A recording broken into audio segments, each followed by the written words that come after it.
Welcome my good smelling friends, Ify here. Today I have 12 fragrances that smell similar, but sometimes not too similar, but sometimes very similar to more expensive fragrances. But right from the beginning, before I show you the fragrances, I want to say that this is not going to be a video of fragrances inspired by or about clones, okay? So don't think of these fragrances as clones. Think of them like this. I like this scent profile, but I don't like a clone of it.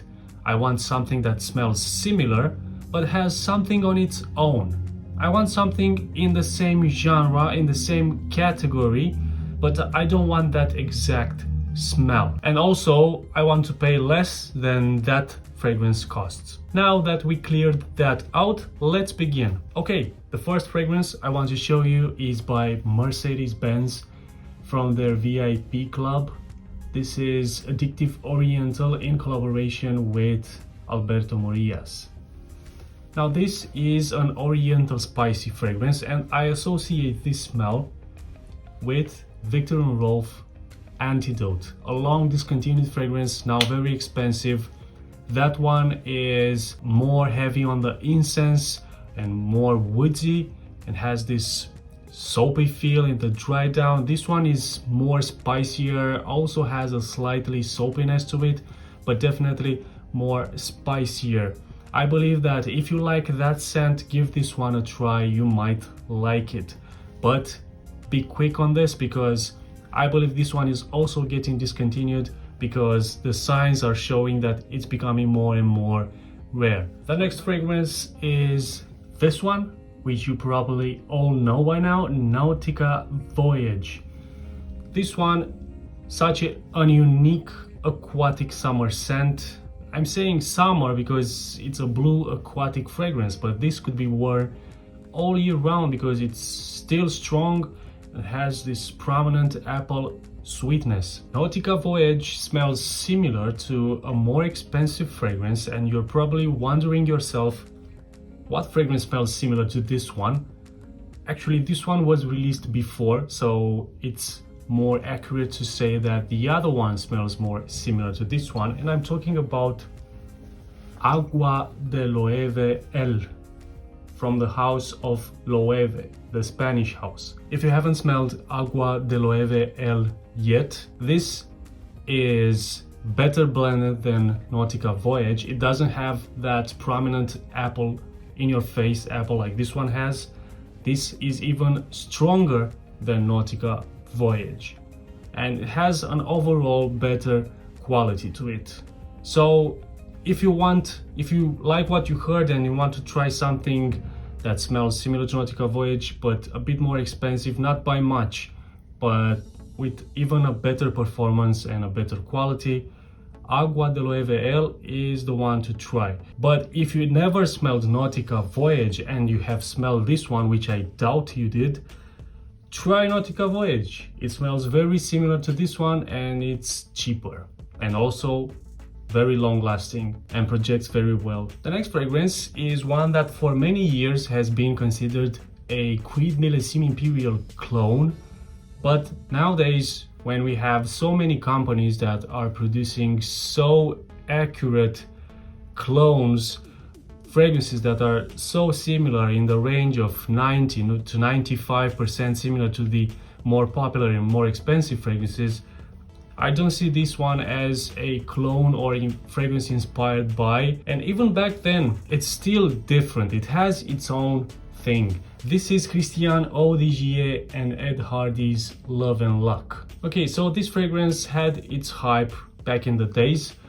People don't talk too much about it anymore, but it's still a good fragrance if you like Creed Millésime Imperial because it has saltiness. It doesn't have the same fruity smoothness that Creed Millésime Imperial has. This has more like a sharp citrus in the opening, but still salty. It has the woody muskiness in the dry down, and it actually performs good. And it's a cheapie again. The next one, Dunhill Century. This one, I think it's such a bargain, such a deal to get this fragrance, because it has such a big bottle and eau de parfum concentration, and it smells so different like Le Labo Santal 33.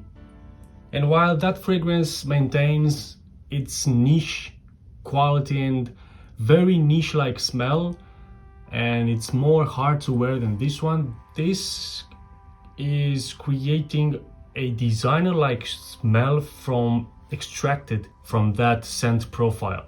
So if you like Santal 33 but you want something a bit sweeter, a bit with a bit less of that cucumber smell, vegetable cucumber smell, this is actually more wearable. It's more into the designer area rather than a strange niche like perfume. Next one, it's 24 Go Dark. Now with the 24 fragrances in general, they should be on the more inexpensive side of the budget. Okay, so these are to be considered cheap fragrances or inexpensive fragrances. But sometimes these fragrances in some countries are very expensive. But in general, 24 fragrances should be inexpensive and are inexpensive. Go Dark in particular smells similar and could be an alternative to two popular fragrances which are now discontinued, one recently and one long time. The ones I'm talking about, the One Gentleman by Dolce & Gabbana. This one has a more greener feel to it, a greener side of it, while this one doesn't have that. This one is actually a little bit sweeter and feels a bit more modern, while this one feels a bit more dated and a bit more mature. And the other one that I'm saying this one could be an alternative to is my favorite John Varvatos fragrance, which is not Dark Rebel. It would be nice, right? It would be nice if this one smelled like Dark Rebel, but no. It smells like this one, Platinum. And it doesn't smell like it, but in the dry down they have this thing that it's similar between them. This one again, it's sweeter. This one is much deeper, richer, darker. This one is better, obviously, but this one is one of the few fragrances which I have smelled, and I could say that if I don't get this one ever again, I could wear this one. The next one is another one from the house of 24. And yes, 24 had some really good cheap fragrances in the past when there weren't so many great inexpensive fragrances. And still they are still going strong these days. Not as strong as they used to go, but they're still good. And this one, 24 Platinum, this one smells similar to a recent fragrance I have tried. That's why I'm just mentioning this right now, haven't mentioned it before, is that this one smells similar to Toy Boy by Moschino. This is also a rose-based scent. It's just that this is smoother. It's not as spicy as Toy Boy. It's linear as Toy Boy. It has that jammy rose as Toy Boy does. Has a good performance. It doesn't project as well as Toy Boy because probably Toy Boy has Ambroxan. This one doesn't, but still it has a good performance. The next one, it's one from the house of Fragonard, which sadly I have noticed that they removed their website from the UK. They had their UK based website and now it's gone, probably due to Brexit and the costs of import-export. So I got this fragrance right before Brexit happened, and it would be sad if I wasn't able to buy anything else from the House of Fragonard, I mean from their official website anymore in the future. But I got this one, which is Cologne Grand Luxe. And this is one of the best and easiest to wear fragrances I have ever tried. Smells, it has the scent profile of Tom Ford and Neroli Portofino, but it's modernized. It's sweeter. It doesn't have that barbershop side that Neroli Portofino has, which definitely makes the fragrance smell dated and mature. This one definitely smells more modern, easier to wear, and great value for the money. The next one is the fragrance that I very much hyped for a good reason, or multiple good reasons. It's JS Extend. This fragrance, very cheap in some countries and rather cheap in some other countries. But this is a very good alternative to Dior Homme Intense. It was released before, it's not a clone. Despite the fact that this one in the opening has a root kind of smell because it has oris root, so a bit of an earthy root kind of smell. Then it dries down to that powdery iris feeling that you get when you smell Dior Homme Intense. Good performance on this one and the price is amazing. The next one is a fragrance which I saw today and I said I should have mentioned this one in my video with designer fragrances that smell niche-like, because this one smells very much niche-like. It's Black Fleece by Brooks Brothers. This is actually a fragrance for women, and again, I don't know why it's called Black Fleece. Bottle is white, smell is pretty much bright and white. This is an eau de parfum concentration, okay, but doesn't last that long. But when you do get this smell, which lasts a couple of hours, 2-3, unfortunately, this smells like citruses, bitter citruses and green tea. Despite the fact that if you look upon the notes for this fragrance, you'll see that it has tobacco, it's much more complex if you look at the notes. But when you smell this, it's very simplistic. It's just green tea and some citruses, maybe some flowers, but that's mainly it. And this reminds me of not many fragrances that smell like tea. There's one in particular that I absolutely love.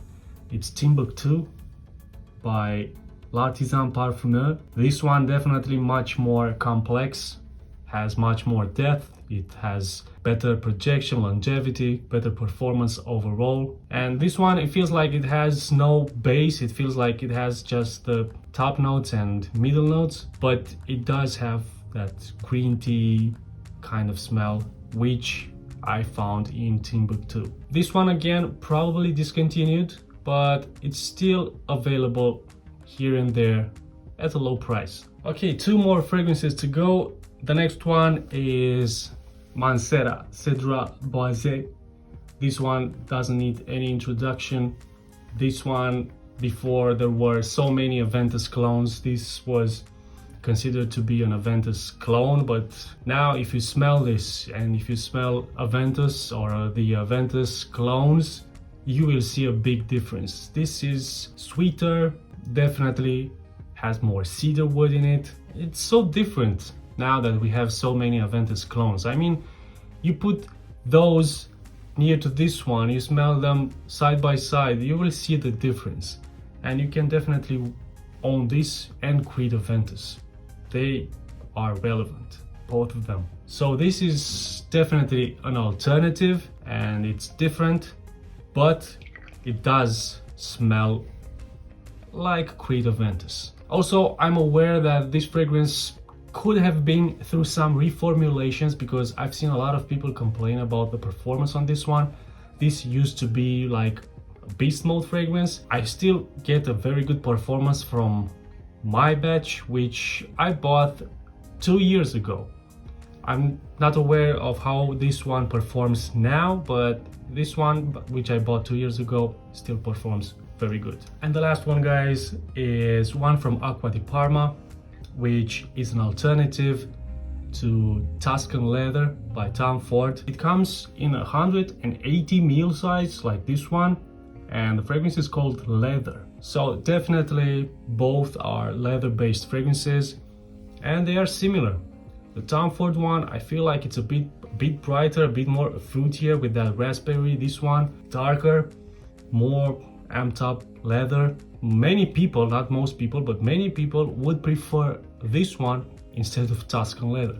And I can see why. This smells like one of the best leather-based fragrances, guys. Performance is good. So Aqua di Parma, mine was Colonia leather, okay, which has been discontinued, the brown bottle, but you can still find the black bottle, which is just called leather. Okay guys, so I hope you enjoyed this video, which was a bit longer than usual, but I enjoyed shooting it, and I hope I gave you some hints and I've shown you some fragrances which you didn't know about but you would like to try. And in the future, after you try the fragrances, you could come back here and leave a comment below and express your opinion on that fragrance. Also, of course, for the people who already tried the fragrances and did the comparisons to the more expensive fragrances, also leave a comment below, and not just me, but everyone reading your comment will appreciate it. Until the next video, keep smelling great.